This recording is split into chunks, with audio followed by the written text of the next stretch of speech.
Hello, my name is Zad, and I'm the voice of Zaddic Gaming. I was originally going to title this video, Things I Wish Someone Had Told Me About Guild Wars 2 when I first started, that I myself have forgotten to pass along.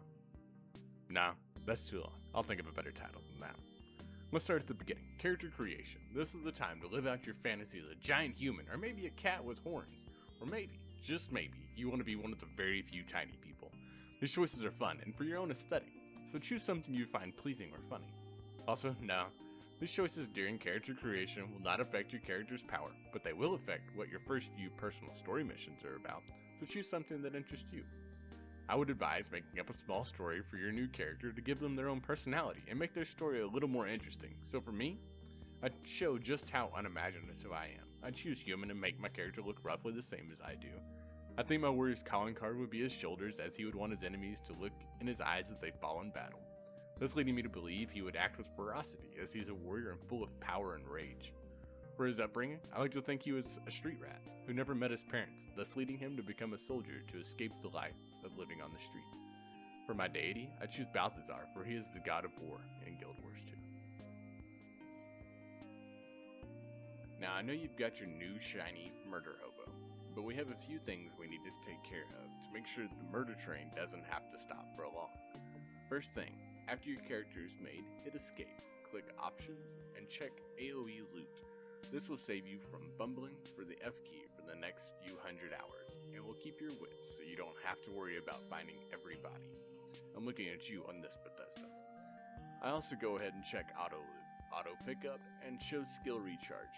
A few of the other things I find useful are show target health percentage for keeping up with enemy health, show simple condition floaters, and then thick party health bars, and always show party health bars. These are extremely helpful for PvP, but not necessary.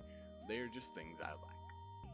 I also like the map in the top right of my user interface, or UI, but you can leave it at the bottom or move it to any of the other corners. It makes no difference, but the mini-map is going to be your best friend in all game types, so learn to keep an eye on it.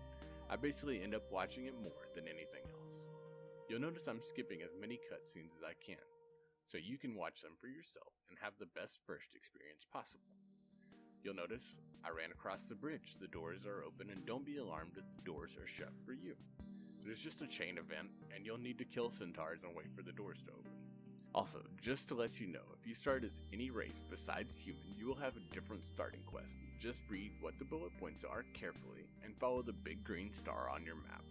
You'll be safe, and it'll also teach you for your stories and hearts down the road.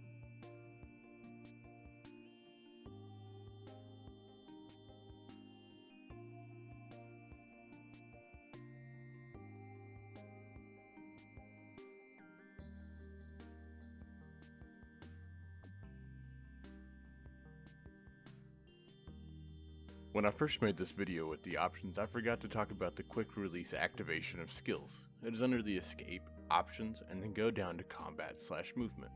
Under this heading, I like to make sure I have ground targeting set to fast with range indicator. This can be changed with the drop down menu. I also like to deselect double tap to evade, disable area of effect rings, and double click to attack. I like to have right click to attack /interact checked. Stop auto attacking on target change, and allow skill retargeting. I also make sure to have promote skill target, melee attack assist, and auto targeting unchecked. This allows me as a warrior to use skills that previously would auto target to be used without forcing me to auto target, and therefore will allow me to use abilities previously used to engage to disengage. Thanks for watching the video. If you liked it, please like and subscribe, and I'll be putting out a series of these videos to help people starting out with Guild Wars 2. Thanks.